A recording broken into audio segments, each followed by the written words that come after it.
Paul, I don't know how much intro to do for anyone else. My name is Dan Paulson, everyone. Welcome to the video.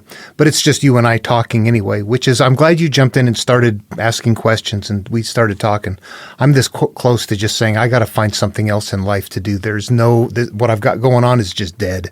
The channel's dead and everything else. So at any rate, perfect timing then. The frustration runs deep. The truth is lost of antiquity. All right, where are we? So as far as interpreting that verse, the first thing I want to do is talk about how it's important to me. This verse, it was something that never really came to me early on, but later on it was handed to me in a very strange way. Let me describe it. Everybody, I'm not a Christian. I'm a seeker of what is going on. There's an implicit truth. Jesus did not teach you to worship him and follow, just live your life and worship him and praise God and you're going to go to heaven. The church told you that. Jesus never said that. I'm looking for Jesus's teachings, and Jesus's teachings do not lead me to become a Christian. Okay, now that's going to sound strange to people. It doesn't matter. All right, so here's the deal. The verse started appearing to me in the form of just numbers appearing, 747, 747. It was a time in my life where I was actually fit to be tied. I had been laid off from a government contract job in the Midwest. It shut down. I relocated my family out here. 9/11 happened just at that time. 747s flying into things. And suddenly the economy kind of tanks. Tech jobs were gone. I was trying to find work and it just wasn't, it's not happening. I'm not qualified to do the thing. I mean, I can go do drywall or something. I don't have any experience with it. I'm a technical guy. At any rate, so I'm really down and out. I'm trying to work on a project. I'm starting to develop something that actually is an unmanned aerial platform. A picture of it right here. I ended up doing that, exactly right that. I built an aircraft. Here's how the 747 happened. I'm sitting in our rented home that's a ratty old home it's so old that if you open up the cupboard doors, there's dirt, on the floor underneath the cabinets. And the dog catches a mouse in there one time in the kitchen. This was a frustrating time in my life because I had been in the military. I wasn't retired from the military, but I had served. I had worked under government contracts. Those got shut down. They just gone away, mothballed. So suddenly you're laid off as a civilian contractor. And then at the time that I'm here, I'd gone through my severance package, my savings, trying to make ends meet, got old car stuff, you're renting cheap stuff, eating cheap food. My daughters get strep throat. I take them to the hospital. I try to explain the situation. They say, you don't have any insurance. Sorry, you got to go. I'm really feeling down and out seeing how America works. I have to go to what's called, I won't name the name, it's a clinic that is actually private funded from donations and things like that is to help the Hispanic community who doesn't have insurance. And that's where I ended up going to get help from them. So things are pretty down and out at this point, and I've got a couple of daughters and a wife. The daughters are young. My daughter, my oldest one of the two, she's still young. She's going to school. She's about 7 or 8 at this time. I hear her yell from her bedroom, "Daddy, what time is it?" And there's a digital clock sitting right next to me, and it was 7:47 in the evening. So I yelled at her, 7:47. It wasn't bedtime yet, but getting close. And the next day, the same thing happened. I'll make it brief. It just goes on. For the next, year and a half, I'm driving around, and I'd become aware of the fact that I'm driving down the freeway, and there's this truck that just keeps speeding up and slowing. It's like, wow.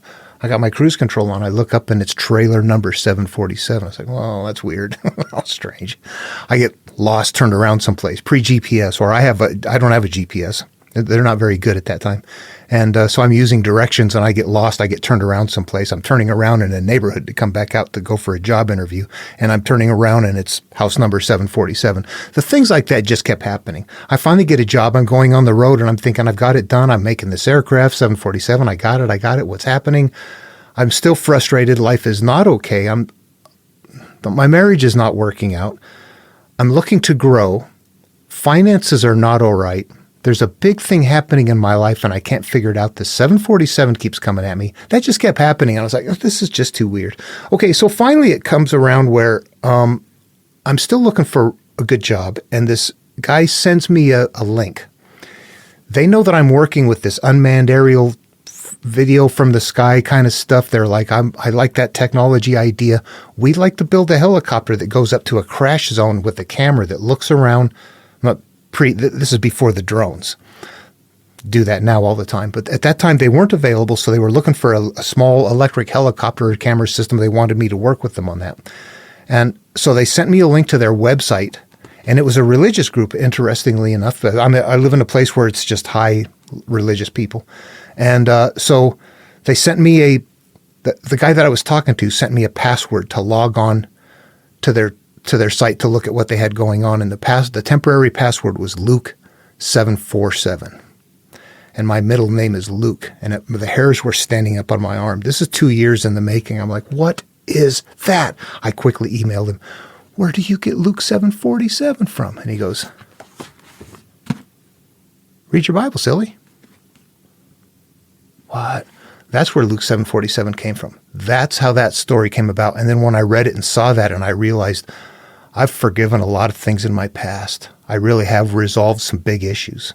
But I sat there and realized I still had a pile of stuff that I didn't have resolved, and they were still affecting me in life, that I had not fully forgiven everything that I was bringing with me. It was a lesson to me that I needed to not just forgive the big stuff, but to forgive the little stuff. Let's go ahead and look into it. The big stuff makes you feel good, and you think, oh my God, I've relieved that big stuff. Let's just go on in life. And you don't realize that there's a bunch of other little unresolved things in there that somehow keep triggering and working out. You have to resolve those. It's complicated, and people don't like doing it because it's time consuming, but it's life changing if you do it. And if you don't, well, you get to wait and live your life.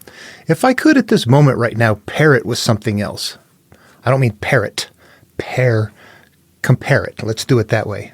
Compare it to other Jesus work, remembering that everything he says is a body of work. You should have a red letter edition at some point so you can just go grab the Jesus chunk. These are the lessons right here. However the setup might be, in the end, this is what he's saying right here. It's a big story to set up a lesson.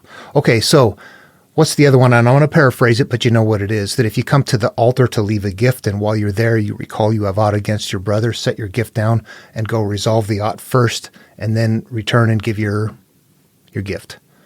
There's another one in another location that says, and your Father who sees in secret will reward you in secret.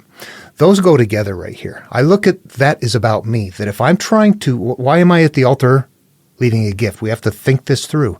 If I'm at the altar leaving a gift, it's because I'm looking for good graces. So if I'm looking for good graces in life, from God or from wherever, it doesn't matter. If I'm looking for a better life, and I remember I've got aught against my brother, stop looking for a better life.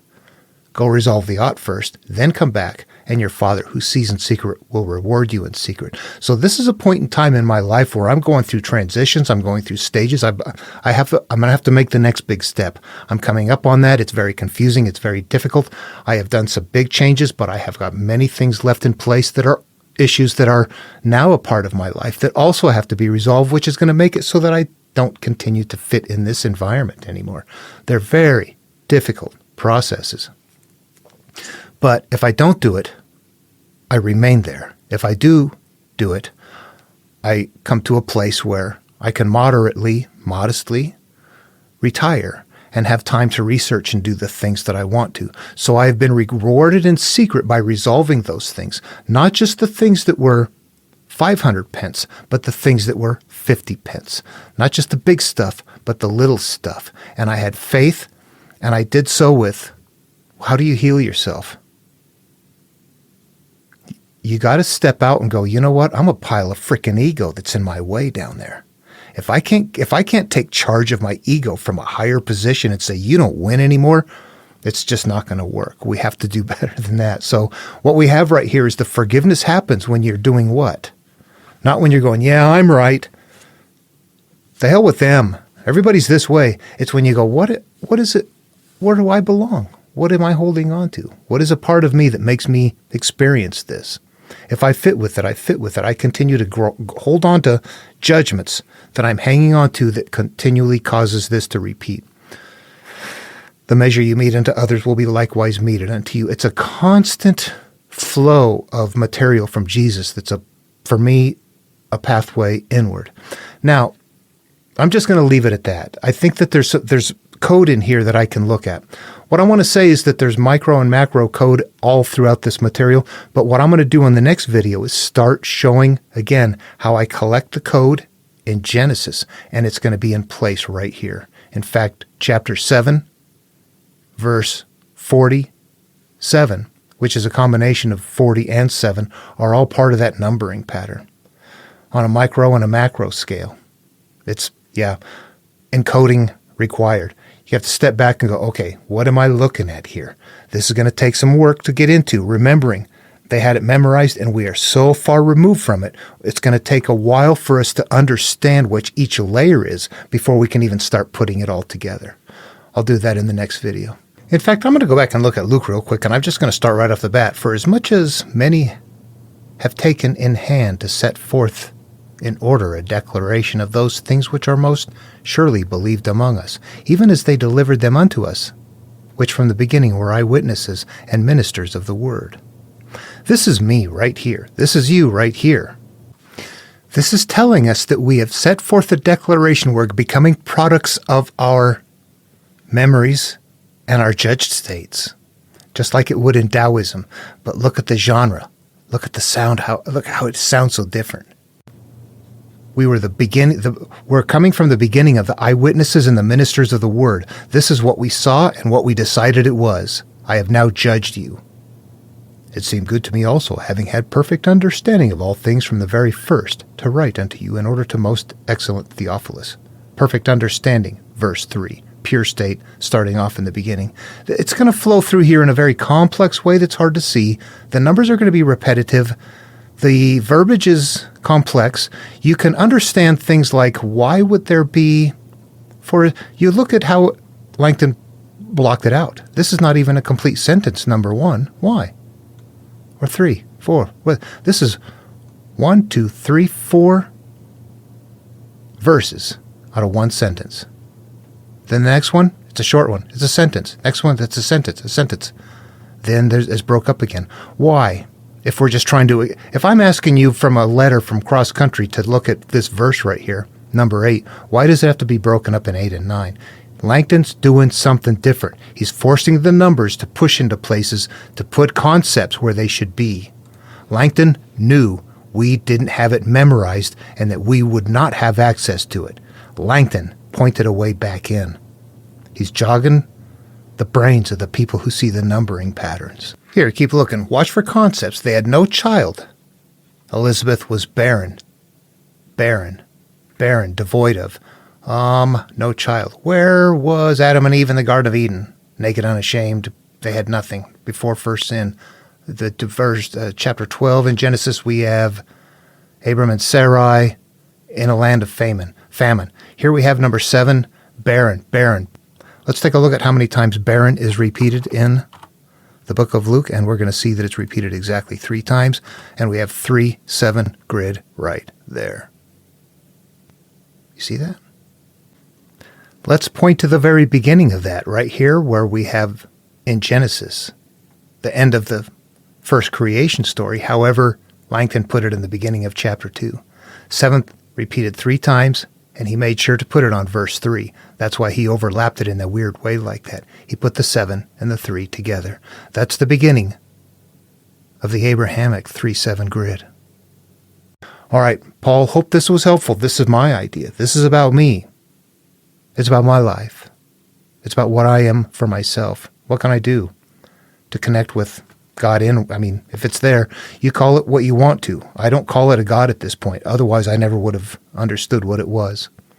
That had to be something that was an analogous term that's based in emotion, and I get that.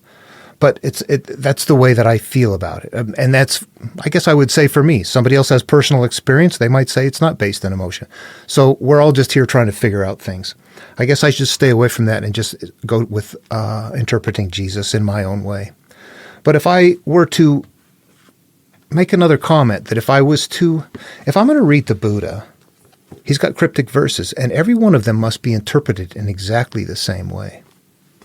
If you read the Tao Te Ching from Lao Tzu and his, every one of them is a cryptic verse, and they must be interpreted, all of them, in exactly the same way. Jesus, you can't deviate from that.